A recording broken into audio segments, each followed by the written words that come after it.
welcome to Cadence, and thank you for taking time out of your very busy schedule to join us on our inaugural program here at Cadence, brought to you by ACE Virtual and Dance. We're excited that you've chosen to take some time out of your busy schedule to join us here for our first ever networking event for professionals around the world who are in events and marketing and communications and in generally building engagement with your key stakeholder groups. Here at Cadence, the folks at ACE Events and Dance have partnered to create this monthly event and engagement series to bring together professionals from around the world to meet, share your perspectives on hot topics in our industry, get to know new people, find out what they're up to, share what you're up to, and otherwise just do some networking and sharing of perspectives within our lovely industry here. And we've got a lot of challenges and a lot of opportunities that we're going to be getting into tonight with a great lineup of featured speakers and panelists. We've assembled a team of experts who are going to help talk through some of the challenges that we're all facing as we kind of navigate through the unsure waters of the post-pandemic environment, right? What does it mean to drive hybrid engagement? How do we monetize our programs and think about new paradigms for pricing, for sponsorships, for new revenue models and monetization approaches? We're going to get into all of that tonight, folks, and more with our panel of experts who I'll be bringing on in just a few moments. And we have an incredible group here with lots of expertise in hybrid events, in all kinds of digital and hybrid engagement, in community building, in sponsorship strategies and monetization. So we want to bring this group out, and I'm going to do that in alphabetical order, and we'll get a bit of a quick introduction for each of them here as we get them on stage. So first up, I'd like to go ahead and bring on Christy Burcham. Christy works with an organization called Bernina of America, which is a global organization that produces luxury sewing machines and related products and equipment. Christy, great to have you on our Cadence broadcast here. Welcome to the program. Thanks for joining us. Thanks, Steve. Now, Christy, I'd love for you to share with our audience just a quick line or two about your role there at Bernina and what you do, and then we'll bring our other panelists on and get started. Absolutely. So my title is the Director of Education and Training, and that means I'm responsible for making sure that all of our independent dealerships throughout the United States have all the tools they need to sell our products, and the end users also know how to use them successfully. Fantastic. Well, we're going to learn more about your company and products and services, and particularly about your channels, how you generate revenue and grow your business through digital and hybrid engagement. Thrilled to have you with us tonight, Christy. Next up, we have Deborah Greif. Debbie is with the American Society of Anesthesiologists, and Debbie's here joining our program. Debbie, great to see you. Thanks for joining our first program here on Cadence tonight. How are you doing this evening? I'm good. Thanks, Steve. Here. Wonderful. Well, it's great to have you on our panel. Debbie, as I asked Christy, maybe just a line or two about your role with ASA and what you do for that fine organization. Yeah, no, thank you. I'm the Director of Corporate Relations and Business Development with American Society of Anesthesiologists. We're a 54,000 member organization and have a number of events each year. And my role is around our corporate partners, creating engagement and also driving revenue for the organization through these events.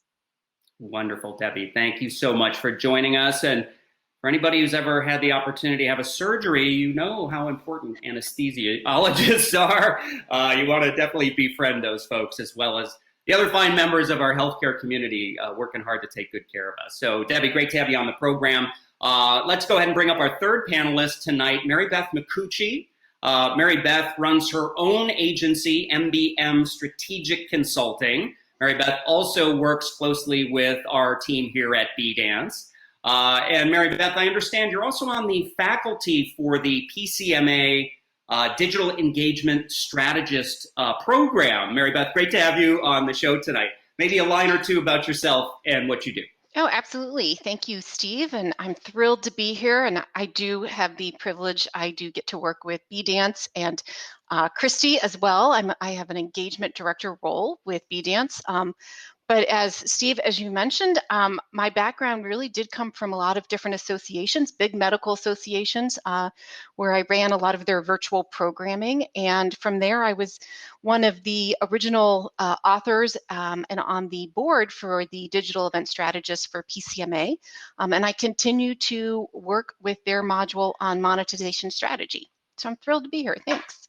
Wonderful. We're thrilled to have you. And thank you for pronouncing the correct title of digital event strategist. I put engagement in. So it's tough with the acronyms. There's so many to recall these days. Mary Beth, great to have you on our panel tonight. And finally, folks, last but certainly not least, I'd love to bring on to the panel Barry Upton. Barry is with Achieve Engagement, and among other things, Barry is an accomplished and experienced community builder. Barry, great to have you join us from the Outer Banks of one of the Carolinas, or are you in Florida tonight? Currently Key Largo, Florida. Wonderful. It's beautiful down there. Tell us a little bit about yourself and what you do with Achieve Engagement. Everything. I do everything at Achieve Engagement. No, I'm a community builder. I've been in the what we talent management space for the past 15 years, working with HR professionals in various industries. And I'm now with Achieve Engagement, and this is a startup community. Everything's sort of monetized on the back of sponsors and partners. And we're doing some really cool things I'm excited to talk to you about tonight.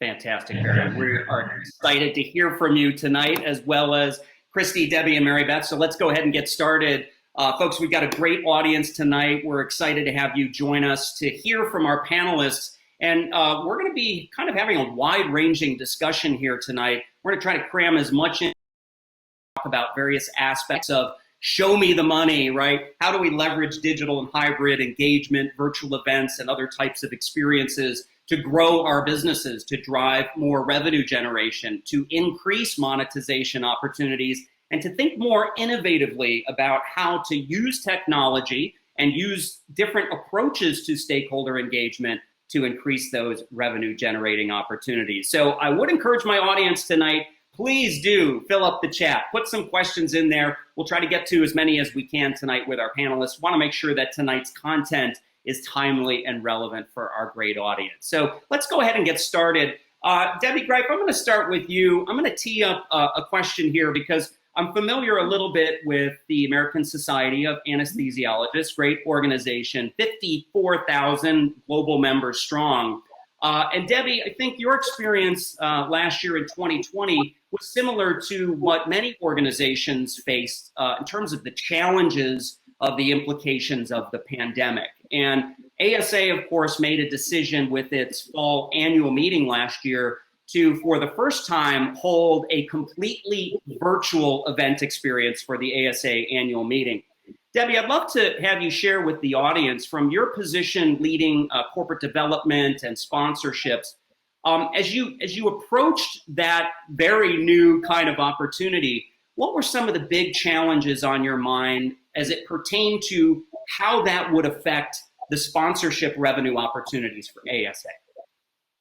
Yeah, I think one of the biggest challenges, and I'm sure many of us would agree, was we went, companies and the organization were approaching it as it'll be the same as a face-to-face meeting, right? We're using the same terminology, exhibits, and trying to replicate the same experiences, possibly the same revenue.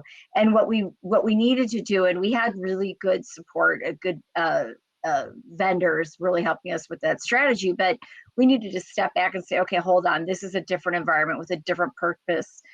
How can we approach the end goal and recreate the experience using the virtual event tools?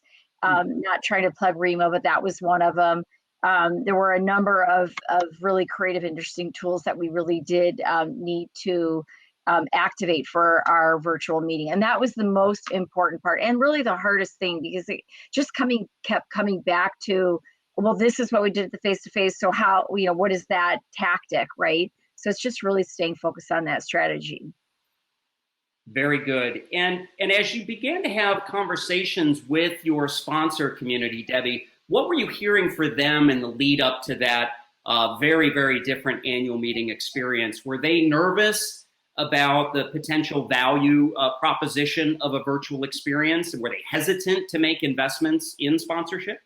Yeah, it's a good question. We needed to do a lot of education, right? So we had to change their expectations, or not really change, but educate them so that they could revise what they were going to expect from the event, get used to different verbiage, different metrics, and then put different dollar values on that. So we were able to take money and transition it to a package, but it wasn't apples to apples, right? We were putting all kinds of stuff in the basket to try to create value. But again, there's a lot of education that went in there. We really had to handhold and work with a number of our corporate partners, again, just re-educating them on what to expect.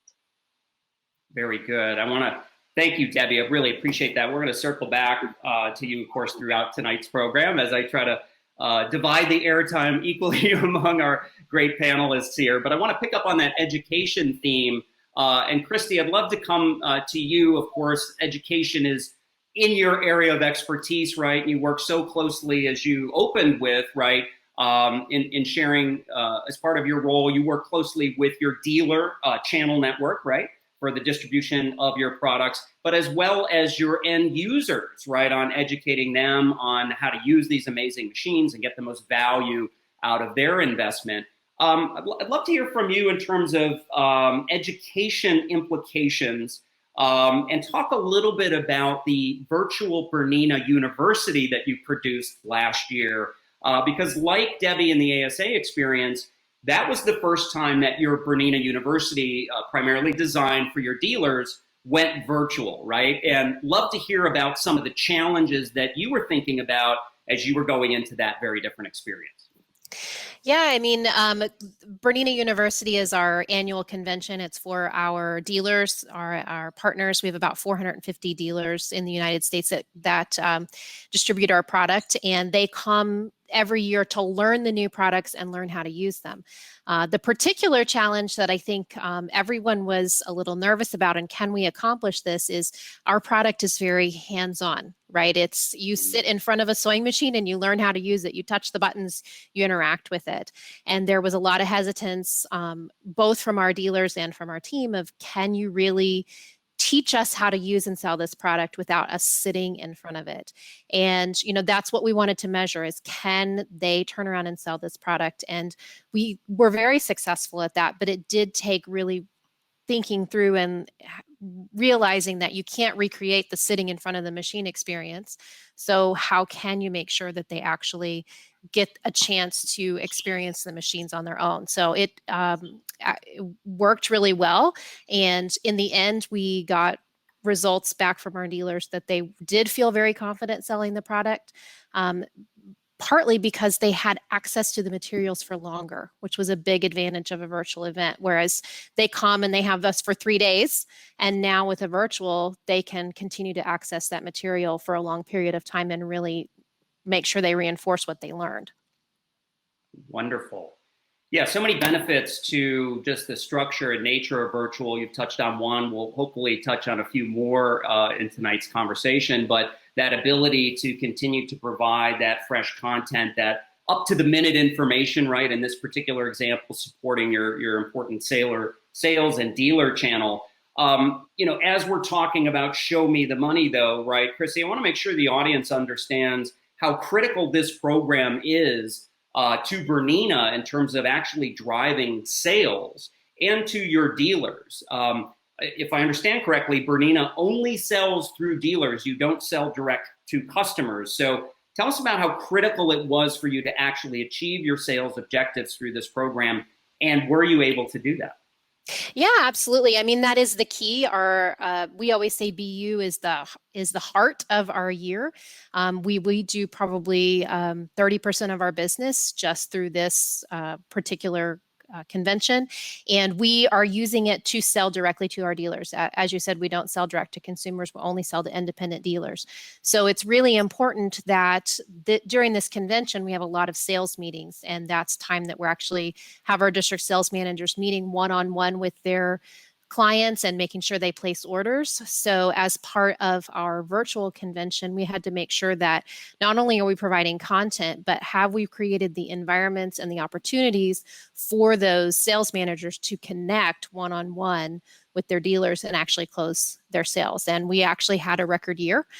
So it worked, but it did take some training of our sales managers to make sure they knew how to use the tools to really reach their clients. Excellent. Well, congratulations on that banner year. And don't feel sheepish about it. I know a lot of organizations struggled in 2020, but it's great to hear those success stories, right? And how you were able to overcome those challenges with a very different delivery model, but it sounds like your dealer community responded really well. We'll pick up on this thread a little bit later. I want to come back and touch on some of the international implications, Christy, of your business. Barry, I'd love to come over to you now. We've been talking a little bit about some sponsorship challenges and sort of the traditional association model. We touched a little bit with Christy on her direct sales channel and how critical it was to continue to engage with that group, right? Build their skill sets, help educate them on the technology tools to ensure that they didn't miss a beat in revenue generation. Now, I know one of the things that you're passionate about is building communities, right? And yet I suspect that, right, the purpose of building a community, ultimately, at least one of them, is to monetize that community. Love to hear, Barry, from you a little bit on how did 2020 affect, in your mind, the ability to build a community and monetize it effectively? What were some of the challenges and successes that you helped to overcome and deliver as part of achieving? So we actually had a benefit in that we didn't have a large, long-standing event already in place that we had to move online, right? So we were able to actually move pretty quickly to launch a virtual event with no preconceived idea of what the business outcomes for our partners were going to be. So we created an event that was basically just wholly designed on what other events were lacking. So we felt a lot of events that were starting in like April, May were just kind of like slapped together on poor technology with poor experience.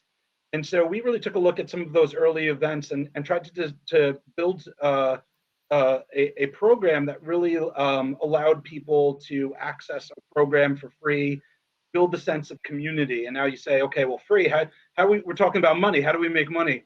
And so for me and our side is by opening up the gates and just acknowledging the fact that these are tough times, people need information, we're doing this as a resource, and knowing that we were going to get thousands of people in the door, I can now come to our partners, our sponsors, and say, from a price per lead standpoint, a CPL standpoint, I'm going to knock it out of the park for you. And we have the benefit, as many of communities had, is organizations were now open to working with unfamiliar partners. They still needed to fill in their marketing channels. Some of these larger trade shows and things that they had money earmarked for were canceled. So now I had premier partners, and we work with LinkedIn, Workday, ADP, and some of these premier organizations were quick to open up their checkbooks where they probably wouldn't have if the pandemic never happened. Very interesting, and it's so much in what you shared, Barry, that we could spend a whole thread on some of these topics. I think it was very unfamiliar territory for many organizations, and suddenly forced to not only figure out how do I keep my event moving or my engagement with this key stakeholder group moving, but who do I turn to for help in a product and service space that I've never really participated in? So I think it was a very challenging environment across many factors. I want to come back to you on, you mentioned, CPL, right? Cost per lead pricing. And for folks who aren't pricing experts, I'm in that camp. I know there's different pricing methodologies, right? CPM, the classic cost per thousand used advertising, digital marketing, and so forth. CPL, a little bit more targeted, kind of a pay for performance model. Barry, did you see a lot of those models changing as a result of last year, or do you see them changing going forward? In other words, are sponsors and advertisers looking for different ways to buy access to audience or engagement opportunities with their key targets? People are still, just trying a lot of things. They're doubling down on the digital stuff that worked for them last time. But from a buyer's perspective, I feel like even if it's not a formal CPL strategy, it's like no marketer is going to take an event or an opportunity to the rest of their team without having some type of sense of the value that's going to come out of it. So I feel like you just really have to have a really good value proposition. And the number one thing people look for is how many people are going to be in the room. They might not even necessarily care about the quality of the people, but they just need to know that it's going to land on as many ears as possible, and make them look good. Interesting. And we'll come back to that. We'll circle back, right? That's the new phrase of the day. We'll circle back on that topic because I think it's really interesting as we think about size of audience versus the qualified nature of leads. And, this is one of those yin and yang, Coke and Pepsi types of conversations, right, that we could probably spend all night on. But I'd love to come back on that point a little bit later. I'm eager, though, to get Mary Beth Micucci into the discussion. And Mary Beth, thanks for your patience and waiting for an opportunity. We actually had a great question in the chat from Travis. So Travis, thanks for sharing this question with you. And we would certainly encourage everybody else to do questions in as well. We'll try to keep up with that as best as we can. Mary Beth, Travis's question kind of goes to the nature of what are the most important factors or metrics to consider or to think about in landing a paid partner or sponsor for a virtual event? As you think about going out to pitch and sell virtual sponsors, right, what are some of the key considerations or benefits or value points that you like to emphasize to encourage those sponsors to sign on? Well, thank you. Yeah, no worries. I've been texting with my children to be quiet because they decided to start screaming right now. So all good. It's interesting. It's a great question. And I think one of the things that before I go down that path of what metrics do is, and something that we've talked about in some of our rehearsals, and actually Debbie and I were referring to this before we went live, is the strategy behind what you're trying to accomplish. And I think so many individuals and organizations, when they started, especially with the pandemic and launching into virtual, they, some of it was just we have to get something out to our members or our organization or our audience. But the big piece that I find is that in order to find those metrics that you want to compare is that you really need to figure out where you want to go. You want to know what the strategy is so you can then have those metrics to measure against to see how you've done. And I think that sometimes is can be a miss with individuals, and it's not always the easiest thing to do either. So, taking that time to do the due diligence and the research and those conversations that you so need to have with all of your stakeholders, not just one, but all of them across the board, I think can be a huge win in order to continue to move your project or your events and your success metrics forward. Wonderful. Well, our friends at McKinsey & Company Consulting would be very pleased to hear, Mary Beth, that you're echoing their 7S model. All things fall out of strategy. It's really important to get that strategy right, to understand, in this case, what are the sponsors trying to achieve in their business? What are those desired business outcomes that they would like to capture, right, as a result of their investment in a sponsorship? And it strikes me that only once you've articulated that, right, can you then identify what are the right metrics for measuring that value creation or success. Do you think most people go through that process? It seems like a fairly logical one, but I sense from what you've shared that may not be the most common activity. Yeah, it's interesting, Steve, because even before B-Dance, when I was working with PCMA and back in my days of my association world, it's that most people go directly to technology. What can we do? What did I see out there? What did somebody do? What's what is that? And which is great. And it's technology is wonderful, and the technology has really improved. For over the past few years, especially right now, even the pandemic, more and more people are turning up their technology components. But technology should be your last thing you ever do. So I think that most people, that's their first gut reaction is, what do we need? What do we have? What can I use? I saw my friend do XYZ instead of taking the approach of strategy, because strategy will actually drive the technology you want. You might, a lot of these companies have so many big bells and whistles that maybe you don't need. So why would you want to pay for all the stuff that you really don't need? Get back to those basics, and you'll ultimately drive to the technology that you want. Fantastic. I know, folks, that advertising works because, as Mary Beth was saying, only pay for what you need. I don't know about you, but I'm hearing the Liberty Mutual commercial echo in my head, right? Did everybody catch that? Pay for what you need. But this is actually a very important concept because we want to try to drive value for our sponsors or for other key stakeholders. I'd like to throw Travis's question around to the rest of my panel. And Mary Beth, thank you for the insights and your perspectives on strategy driving not only KPIs and metrics, but also technology decisions downstream. We might come back to that topic as well in a moment. Debbie Greif, I'd love to get your quick reaction to Travis's question. As you engage with your sponsor community, what kind of key metrics are they interested in? Do they talk about data and measurement and business intelligence? Is this on their minds when they sign up for a sponsorship package with ASA? Yeah, absolutely. I think for most of us on this call, is that, companies aren't really able to track, nor are they that interested in the branding, right, opportunities. They're really interested in trackable data. And so for our supporters, it was really around being seen as a thought leader, being part of the conversation. So where they engaged, we're providing, for us, it was non-CME, non-continuing medical education credits, but education. So being part of the agenda, being on there, being able to deliver a session, is a position of thought leaders. They wanted to know how many people watched it live, how many people were able to ask questions, and then how many people watched it on demand, right? So that was a really important metric.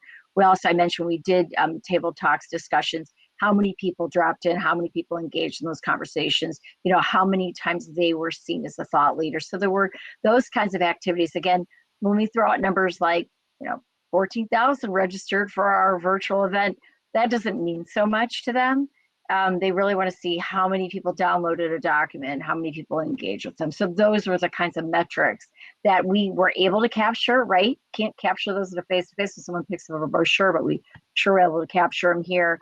And so hopefully that's helpful. Wonderful. No, that's wonderful, Debbie. And, it's really interesting to me. You talked about, and I know ASA spent a lot of time being very thoughtful and intentional about how you designed your program strategy. And as you just shared, your sponsors were interested in being a part of the program, right? Of the content and delivering thought leadership and content and engaging with your audiences. We had a great question in the chat, which I'm going to try to work in to all the panelists, but it fits right here, Debbie. You also offered the opportunity for sponsors to have virtual booths in the ASA experience. I'd love to get your honest reaction to how well did those virtual booths work?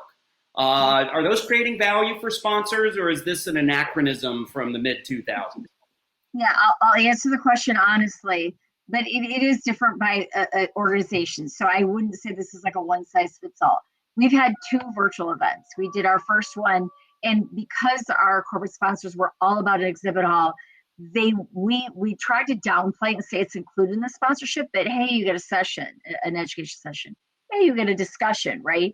And you have an exhibit booth. Just put a few things in there. Don't focus. They were custom booths and graphics and videos. They went to town. But the problem was that as an attendee, and I'm looking at my screen, right, to click on something that says exhibit hall, it depends on your industry, right? But in our industry, a doctor is not going to go to an exhibit hall and browse through 30 pharmaceutical products and click on one and read about it. It's just not going to happen. And so when we went to our second virtual event, we didn't even give them options. This is what you're getting in the virtual, in the exhibit hall. And we actually called it, product information center. And so it was a very more static, clicked, this is what they got. And that was a much better experience. And then they really did put the resources into the education session, thinking through the topics, making sure they're relevant, the discussion boards, things like that. So that was just our experience. I've seen some platforms where the exhibit halls are much more engaging, and they'll have things pop out at you and draw you into a certain booth based on what you've told in your profile was of interest to you, right? So if I said, I am looking for a drug that does this, so I'm in the exhibit hall and something pops out, you're interested in this, go here. But that's, more sophisticated than probably our members were looking for. Wonderful perspectives, Debbie. Thank you for sharing those and for being honest about the experience. I love how you folks there at ASA continue to iterate, right, and innovate and refine the offering as you're learning more about what's actually creating value for your sponsors and exhibitors. So kudos to that agile and iterative approach. Christy, I'm going to come back to you in just a minute here, but first I want to jump over to Barry. Barry, I'd love to get your reaction to a couple of things, right? Quantity of leads versus quality, right? That came up in our chat again from some folks. Really curious about what you see as being more important and effective for your clients and customers that you work with. Also curious about your opinion, Barry, on virtual booths and other kinds of engagement techniques and what you saw working last year. I think you teased this a little bit in your opening, but I want to give you some space to expand on that. Yeah, and so for us, we didn't have any pre-organized or a designed event that had booths or any of that stuff. But I saw the early events, and it was these they would be this large intricate demo halls, and you'd have to create these fake avatars and walk over to booths, and it was just asking a lot of organizations to design it. And so the way that I've taken on my approach on everything, this might be a little bit off topic, but I don't think about necessarily KPIs or anything like this. I really think about my marketing manager, my CMO, whoever I'm selling into as a person, right? They have all these internal stakeholders that they have to answer to: sales, other marketing people, leadership, and all these different content creation. All these different groups have all these different needs and desires. So how can I create a package that answers all of that? So when I create an event, I think of, okay, a session is great, but how can we leverage that session as a on-demand and a digital asset that can be leveraged on their own website and with us? I think the amount of bodies that you could bring into the room is the number one important thing, just to get people's attention. But then how can you create a private experience? So, we're buying an event later on in the year where it's going to be 4.5 hours on day one, where it's open to thousands of people. But our partners will have access to the day two session that's on Remo, invite only, for people that are director level and above, organizations with over 1,000 employees. So you get the mix of both of those. And so, but end of the day, I don't know why people are so, they care so much about that large number. So I'll do that. I'll create an event that gives access to everybody, but you just have to create those really impactful moments where their salespeople can actually get, real feedback, real one-on-one time with their prospects.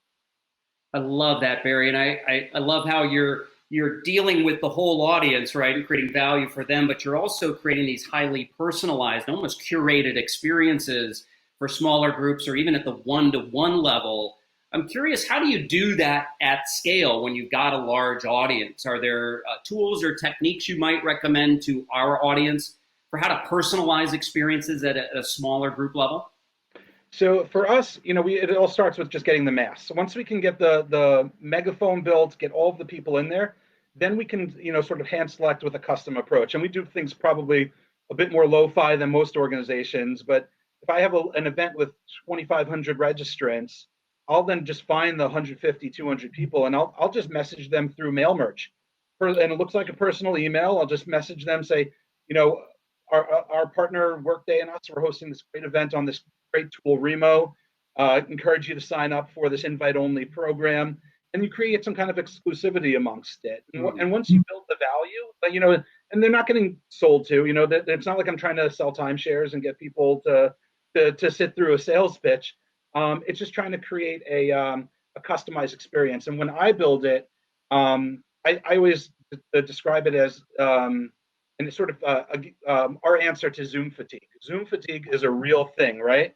But I think more than anything, I think people miss the opportunity to sit across the table from a peer, a practitioner that's in a similar role as them. And that's why we look at technologies like Remo, and it's just like perfect because, and we're hosting a lot of events on Remo regionally too. So now not only is it somebody that's a peer, in a similar role, but they're in the same city as you, maybe an organization you used to work for or want to work for. And so it's more about creating those type of experiences, not only for our sponsors, but for our audience too. Wonderful. And of course, folks, we're all enjoying the very remote platform that Barry's mentioned a couple of times. We hope you're enjoying your experience tonight. We're certainly enjoying our time with you and with our incredible lineup of panelists here. Folks in our audience, we're going to take a couple of additional comments and questions from Christy and Mary Beth, and then we're going to break out into a networking session segment where we're all going to distribute ourselves out to the tables and look to get to know each of you a little bit better and share some more intimate conversations and allow you guys to ask us questions and certainly engage with our experts. I know you're all eager to do that. But before we get to that session, I promise it's coming up. Christy, I'd love to come back to you. We had a great question from Simon in our chat. I'm going to try to paraphrase this a little bit. But it's sort of this notion about what if monetization is really a secondary objective for you? And in fact, the primary objective may be something like education or engagement or skills training, right? Some of the things that you mentioned are important for you as you work with your key stakeholder groups. I'm curious, just in general terms, how has the whole pandemic and the challenges of engagement, how has that changed the way Bernina thinks about your audience? And how do you serve a global audience? Are you doing anything differently given that you've got a global structure and there may be some unique challenges in different regions of the world for your organization? I'd love to get some perspectives on those challenges and opportunities for Bernina. Yeah, absolutely. Well, with our event, education is core. And so while we do want to bring in money, and we certainly are happy to, any revenue we bring in means there's more we can do. So we are very happy to get revenue, but education really is the core of what we do. And it's the core, not just for our dealers, but for the end users. And so we're always trying to find more ways. And with the pandemic, I don't know if you saw on TV, but everybody was sewing. We sold out of sewing machines. Literally, there were none left to buy. But what that meant is we had to stay connected when we had nothing to sell. So we had a record year, we sold everything, but then the end user had nothing to buy. How do you stay connected so that you stay top of mind with them when they're waiting 6 months or 8 months to get the product that they've purchased from you? Wow. And so that means constantly engaging. We have developed a faster cadence of delivering content out to customers.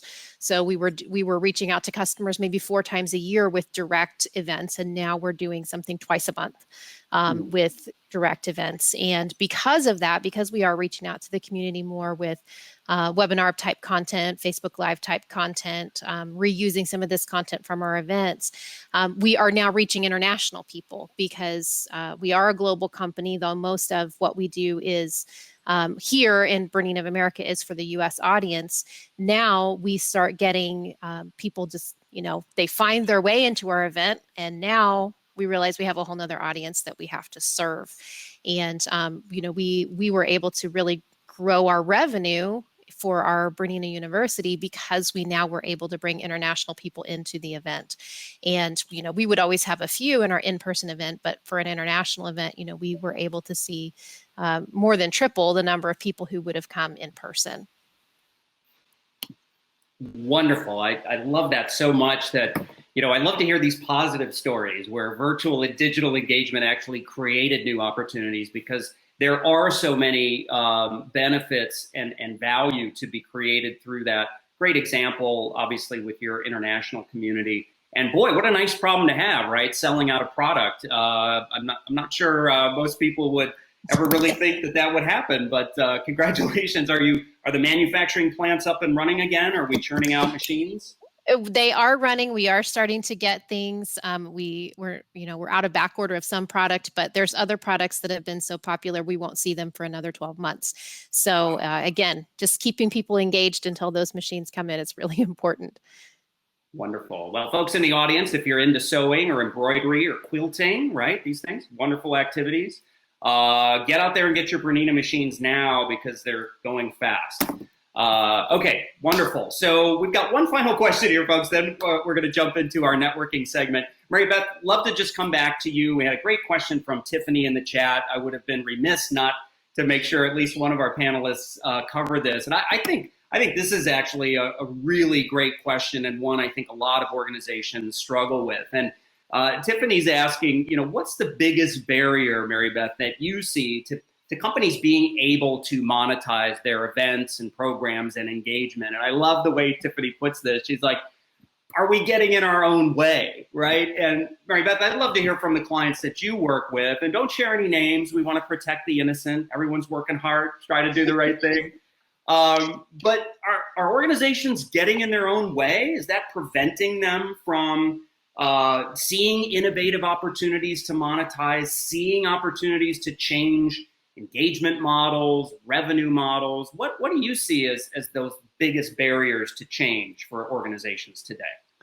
Well, thanks, Steve. And I will say, because I work with Christy, this is not Bernina, so I'm going to be very clear on this comment. I see two big hurdles that we have to overcome. I think the first one is, before the pandemic, we still were fighting this image of virtual is going to cannibalize the face-to-face audience. It just is going to. And I think because of the pandemic, because we were forced to do this, that doesn't have that's out the window. We don't necessarily have that. And so it's the next step of like, well, so what are we going to do? Where do we go from here? And that really comes into some sort of hybrid model, I would call it. And I know, Steve, you and I have talked about this so much, but I think that there's this next phase of how do we get our clients, how do we get, individuals to realize that, as the world starts to become healthier, and as people are free to travel and, going from place to place, you're still going to have individuals who don't want to travel. You're still going to have this negative connotation of, well, I want to stay safe in my bubble, regardless, it could be 2 years from now, 3 years from now. So I think that there's this next phase of not that it's going to cannibalize the face-to-face event, but how do we continue to move forward with a hybrid component? And there are so many different opportunities. And what I'd love to see is, and I think Christy actually touched on this, where you're getting, they're looking to educate their users throughout the year. They're doing more things than they did in the past. Is that we need to throw it all out the window and actually start looking at a year-long engagement, a year-long process of doing virtual, hybrid, face-to-face. What does that look like? And I think that's going to be, in this industry, our next big hurdle to get through. And as I said, I'll be mindful of time, but I did have a second one, which is, I think we actually have to, and we've talked about this, Debbie had mentioned this, is training up our staff and training up our users. I think that's another thing that there are still, there's so many really cool things that we can do, and we have to make sure that our sales team and our team that's going to go talk to, the leaders of the organization and their audience, their stakeholders, really truly understand the value and the benefit of what we could be doing throughout the year, opposed to these single point in time events. Love those perspectives, Mary Beth. Love thinking long-term, kind of always on engagement. And Christy and Mary Beth, thank you for mentioning Christy's comment, because I wanted to thank her for using the word cadence as she's developing a more regular cadence of engagement with her stakeholders. Christy, thank you for burnishing the brand here at our inaugural event tonight. It really is important. I think it's we chose the word cadence engagement intentionally. Because like Mary Beth has recommended, we also believe that organizations do need to rethink the frequency and how many touch points and where are you engaging with your audience and through what channels and what are the best modes of engagement for them in terms of value creation. So I think being very thoughtful and strategic about that is certainly something companies are going to have to be more agile about and in a sense, get out of their own way, right? So as Tiffany suggested, they can be more innovative and see those opportunities for additional monetization. Folks, boy, we let segment one go pretty long here. Apologies for that. I got all wrapped up in all these great recommendations and insights from our panelists. We want to go ahead now, folks, and break out into the networking tables here in our beautiful Cadence environment. Thanks again to the talented folks at ACE Virtual Events for putting together this gorgeous space for our program tonight. Really do appreciate that, Chris and the team. So folks, we're going to go ahead and end this segment now. We're going to join you out at the tables. We're just going to have conversation together. And you recall in my opening comments, we're going to look to you folks to help us shape the key topics that we'll focus on in our final segment tonight. After we do our networking, we're going to come back. We're going to reform our panel, and they're going to share some of the key items and topics that they hear from you as we all break out into our tables. So with that, let's go ahead and break out. We'll see you at the tables, and hope you all have some great conversation. We'll be back in probably 10 or 15 minutes for the next round. But what was most interesting to you as you engaged with our audience during the last networking segment? So obviously all organizations, all business needs are different, but Debbie at my table, we were talking about how we're not trying to make hybrid. It's almost like the virtual events are going to turn into sort of like a digital offering, and the live events are going to be the live events. And they're not going to combine them. And I actually applaud that, because I think it's going to be too hard to try to combine the two elements of both of them. And so, the table was sharing that they're going to use the virtual events as an opportunity to engage with those people who might not want to travel because of, well-being concerns. But there's also a bunch of clients that would have never traveled before, maybe international, or maybe just don't want to be away from family or whatever it is. So I thought that was really interesting, just the fact that we're not even going to try to combine it. It's just now these are new things, these are new programs, and we're going to tackle them different than we did previously. Very, very interesting. And I'm gonna open up the panel here. I'd love for some folks to react to Barry's perspective on this, because we hear a lot with hybrid, right, about the importance of creating a unified experience, right? One audience, right? Don't let your digital audience feel like a side of French fries or coleslaw, both of which I love, very tasty food.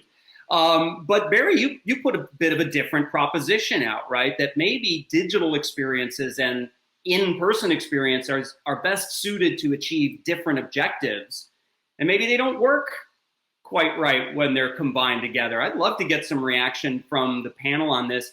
Debbie, can I go to you first? Because I believe for ASA's annual meeting in 2021, you are in fact planning a hybrid experience, if I'm correct, right? Yeah, so I think it goes back to the strategy, right? Is if you consider what your objectives are by offering that virtual track or platform or event, who you're trying to reach and what you're trying to deliver, what the value proposition is for those people attending it, and then you're looking at your face-to-face. If you see that intersection, then yeah, that's where you can combine, you can offer that combined experience. But there's times where you don't. And the example that you gave, Steve, is perfect, because what we're doing for our meeting is we're having one day before our face-to-face starts a virtual only. And that is just for the virtual people. We're offering less CME, some different things, right? The objective is different there, but you want the full experience. You're coming face-to-face. And that's where we'll have a day where those audiences are merged, and then the face-to-face people live on and have other experiences. So it really depends on what experience you're wanting. Different value propositions for attendee. It's not just like this or that. It's driven by price, right? It's driven by CME. It's driven by networking events. It's driven by a lot of things, and obviously cost of travel and comfort of travel this year will drive a lot of that decision making. But again, just like everyone's saying here, is focus on that strategy and do what's right for you. You got to ask those questions. Yeah, very good, Barry and Debbie. I love this conversation. Probably a topic I'm going to want us to explore on future Cadence opportunities, because what I'm sensing from the two of you, and perhaps you drew this out of our audience as well, is we're beyond the simplistic thinking of in-person engagement and digital engagement, right? And even to some extent, hybrid feels a little like kind of an old term, right? I'm getting the sense from the two of you that it's really about, you've got to find the right modality of engagement for your particular use case or audience or application. And there is no one size fits all approach. Debbie, you're nodding. I sense that agrees with your position. Barry, you're smiling, so I'll take that as maybe an agreement as well. Any additional thoughts, either of you, on this kind of evolving nature of engagement modalities? I just have one other comment, because it's new audiences. And that's really what we're focusing on with virtual. You know, our coming to our meeting is expensive, right? It's not just your time commitment, it's financial commitment. Coming to a virtual, the way that we're offering this is a way to kind of still have access to the education, get to know us a little bit better. If we do it right, they'll get to know us so well and like us so much that they'll come next year face to face, right? We're trying to figure out who our next audience is, who our next customers, where we can grow. And that's really what we're going to be using that virtual event for, and also those members that aren't coming. So there's multiple purposes. We just have to do it right. But it is about growing. And I think, you know, I work for an association, and I think associations are really concerned and focused on where our audience is, right? How are we growing audiences? And that's what we're going to be using, focusing on. Yeah. I want to comment on that because when you talk about growing, you know, new audiences, that's exactly where we feel like our hybrid, if that's what we're going to call it, element is. One of the things we discovered by going virtual last year is that we were able to get deeper into our dealer network. So typically at our convention, only the owners and maybe managers and maybe a few other key employees from a store are coming. But because we went virtual, we were able to get to that frontline salesperson who actually is the one demoing the product, who's the one selling the product. These were people that we never had reached before. And so now we've got this whole audience that we can't turn away. Right. So we have to have a way to continue to stay engaged with them. And because that also grows our monetization, right? The person who's actually selling the product at the end user is more equipped to sell. So it's really important to, once you've found that audience, to keep them engaged and not just be like, oh, well, that was a one-time thing. We won't see you again. Right. Christy, fabulous answer. And in part, you already answered a great question we got from Mimi in the chat. I'm going to rephrase it again to see if you want to add anything. Response. Mimi's interested in knowing what future events Bernina might expect to be doing, you know, for different customer groups, right, that you may gain access to through virtual engagement. And I think you touched on this a little bit, but I'm curious as you think about the dealer channel, right, and then your direct to consumer engagement, what kind of future programs are you thinking about in terms of engaging those key groups? Well, one of the things that we get asked every year that we've done an in-person Bernina University is, when are you going to have a consumer Bernina University? You know, everybody wants to come to Bernina University. It's the one time a year where we drop all the new products. And I mean, I know it's hard to think of it this way, but it's like an Apple drop, right? It's when we drop new products, everybody is like wants to see them. And so consumers want to come. And that's something that with the new technologies that are available to us is a potential to have a consumer type product release. And we are going to this year do a very scaled down version of that, kind of as a trial run, to do a product drop live program. But in the future, we might be able to even do that at the same time as we're doing our dealer event, so that we can have a little bit more pomp and circumstance with it. Wonderful. Well, I can't wait to see that. I don't know about you folks, but these Apple drops are getting a little redundant year after year, right? So I'm going to switch my product category and take a look at sewing. I probably got a few items in my closet could use a little refurbishing. It's way better than an Apple drop. You need to come. If I get an invitation, Christy, I will definitely be there. Folks in our audience, you've been so fantastic. Appreciate all the amazing questions and the great conversation that's prompted some of this discussion here in our final segment. There were a couple of other items that popped up. I want to make sure we try to address here to get everybody's questions in. I believe it was Daniel earlier asked a question about monetizing via the blockchain. During the break, I had to look up what blockchain was, so I'm no expert on this and can't field this question. But I believe, Debbie, you raised your hand and said you'd take a shot at this. Are you guys looking at blockchain-based monetization there at ASA? Yeah, so just transparently, no. We're just not there. I mean, I think if you work for a really large international, truly international society, you absolutely should be, right? A technology themed organization, absolutely, yes.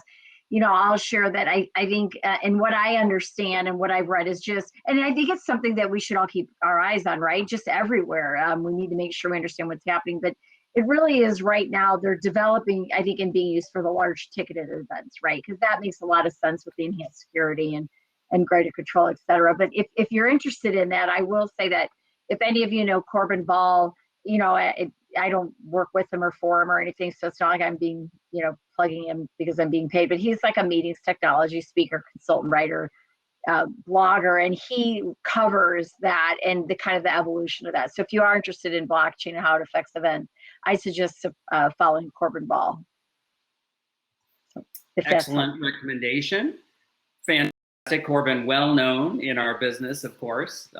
Corbin's List has been a hot topic for many years. A lot of great stuff there. We encourage you to check out his website. I don't have those details with me, and I won't blame my production crew, but I'm sure a quick Google search or whatever your favorite search engine is will get you right to Corbin. Blockchain is really an interesting topic. Barry, anything on your side? Are you seeing any interest in this from your clients? More high tech, deploying? Yeah? No? Okay. That's way over my head. I'm not even going to try to fake it. Well, one of the things we might do, folks, if there's interest from our audience in this topic, is potentially set up a Cadence program. We would address opportunities to leverage blockchain, potentially Bitcoin, right? And some of these digital currencies. I was trying to look up what the current price of Bitcoin is. Last I checked, it was, very, very expensive. Nevertheless, folks, if you're interested in this topic, love to see some points in the chat, and we'll follow up in a future Cadence program. Debbie, I do appreciate you taking a shot at that. Really, really love that in our panel here. No fear among our panelists in addressing any of your questions. There was one final one I want to address, and then I think we're going to break back into our tables. I know we're approaching our scheduled end time for tonight's Cadence program, folks, but if folks want to hang around a little bit and chat with our panelists, to the extent they've got some additional time, we'll end this segment here.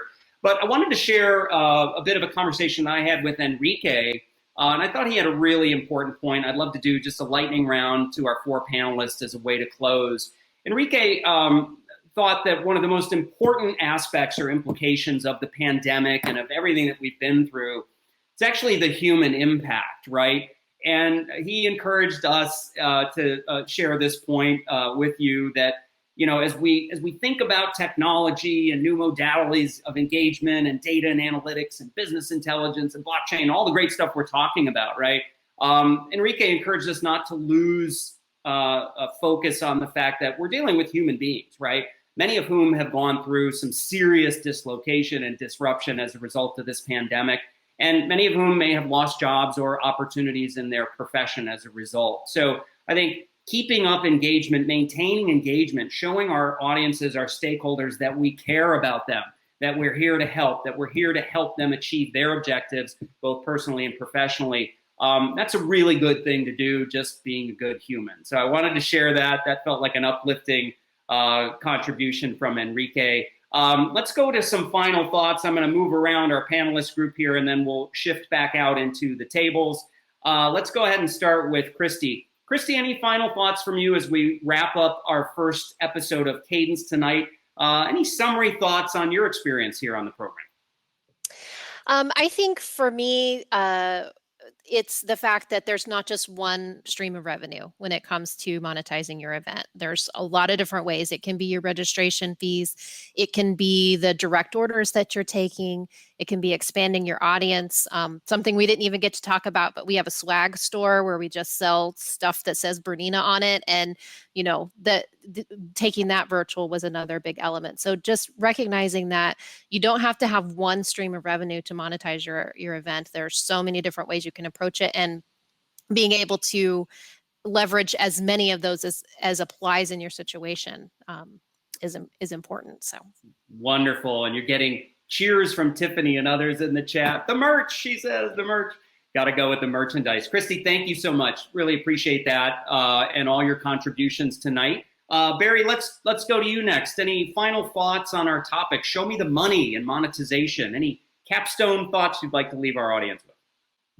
The only thing that we didn't really touch upon that I think is worth mentioning is I'm now really focused on the transition, because I think there's going to be a short-term gap where there's going to be a need for I call them road shows, but basically senior buyers in markets where they can't travel. My biggest customer, LinkedIn, they cannot travel until at least January 1st.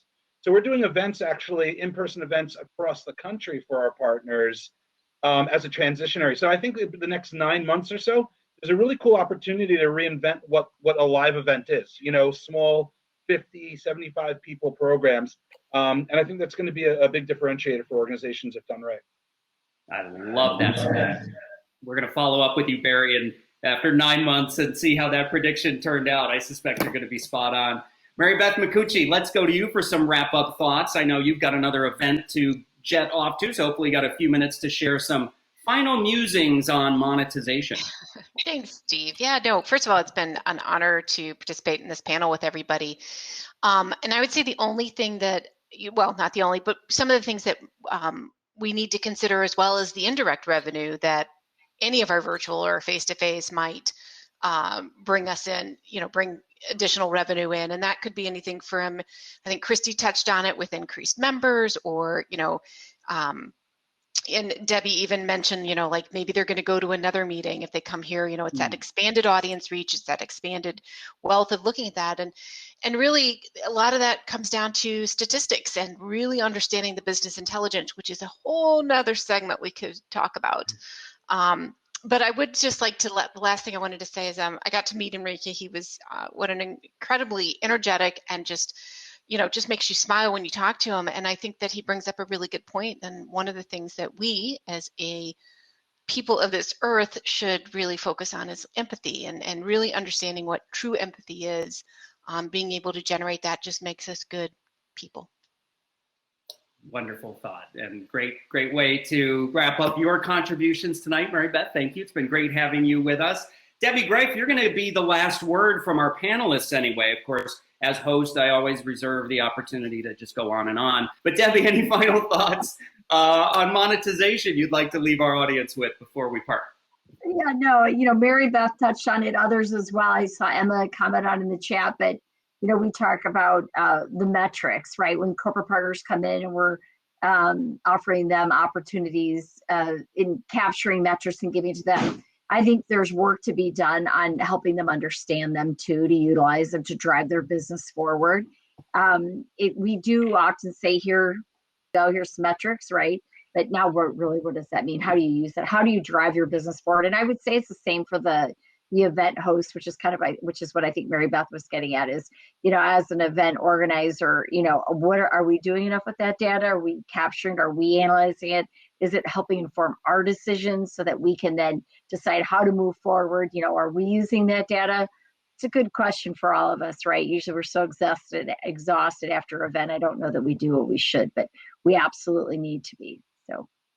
Excellent advice in wrapping up, Debbie. And I think that's going to tee up another episode of Cadence. We're going to have to deliver some input and perspectives on that incredibly important topic as well. So much to talk about in our growing community here.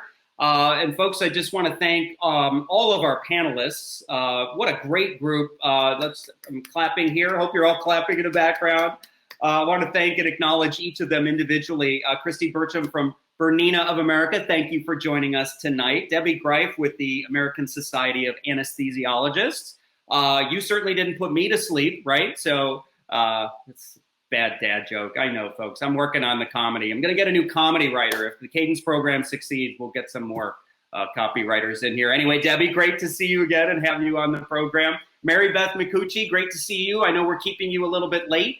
Folks, you want to check out the PCMA Digital Event Strategist Program. Mary Beth's on the faculty there. You can learn more about monetization strategies. And of course, Barry Upton with Achieve Engagement. Ever the provocateur tonight, Barry. Really love some of your creative suggestions, and really interesting. It's going to be interesting to see how this develops over the next, as organizations continue to face some of these challenges coming out of the pandemic. But I want to thank our panelists again for sharing their unique perspectives and insights on our topic tonight. Show me the money, right? We're all still here in business to make money, to create jobs and create opportunities for our teams and their families to enjoy life and be safe and well. And I also want to thank our audience. You hung with us tonight for our first episode. Thank you so much for taking so much of your valuable time out to join us here, to hear the perspectives of our great panelists, and to share your thoughts and ideas during our networking segment. Sorry for running a little bit over, folks. We'll be more respectful of your valuable time in next month's episode, but we do appreciate the opportunity to engage with you here. Watch your email and other social media for information on upcoming episodes of Cadence, and we'll always appreciate and welcome your feedback, so please do reach out to us at any time. We're going to wrap up here in just a second, go back to our tables. If folks want to hang out and chat a little bit more, we'll keep the space open for a little bit. Before we do leave, though, to more networking, I just want to thank again our partners at Ace Virtual Events. Chris Nesbitt and his team did a fantastic job. Really appreciate their top quality work. We love being partnered with them, indeed. I also like to thank the folks at B-Dance, Fallon Cryer, Emma King, Adam Mankoff in particular, and the rest of the B us here tonight. We appreciate your support and contributions as well. And again, folks, what a great panel. Thank you all for joining us and sharing your perspectives. And with that, I'm going to go ahead and close out tonight's first program on Cadence. I'm Steve Boyce. It's been my pleasure to be your host and moderator, and we look forward to seeing you next month, right back here, same time, same channel. It may be a different time. I don't know. But watch your communications, and we look forward to seeing you next time. Feel free to go.